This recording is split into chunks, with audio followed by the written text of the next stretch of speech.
সাহাবারা যখন সালাত পড়তেন পাখি এসে মাথায় বসতো, আর পাখি কি মনে করত? এটা খেজুর গাছ। সাইয়েদনা আলী রাদিয়াল্লাহু তাআলা আনহুর পায়ের ভেতরে তীর ঢুকেছে, যুদ্ধে জখম হয়েছে, উনি তীর বের করতে পারে না।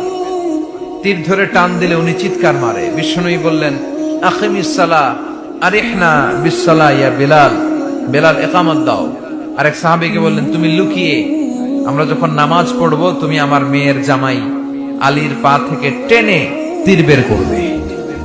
বিষ্ণু যা বললেন সে তাই করলো। নামাজ চলা অবস্থায় সাইয়েদনা আলীর পায়ের কাছে যে টেনে তীর বের করেছে, ফিনকি দিয়ে রক্ত বেরিয়েছে, কিন্তু সাইয়েদনা আলী টের পায় না। উনিও নামাজ পড়ে, আমরাও নামাজ পড়ি, আমাদের নামাজের মধ্যে কোনো খুশু নাই, খুদু নাই। আল্লাহ বলেন, ক্বাদ আফলাহাল মুমিনুন আল্লাযীনা হুম ফি সালাতিহিম খাশিউন, successful indeed are the believers who offer their 5 times salah with full of solemnity and submission. সফল তারা ঈমান এনেছে যারা।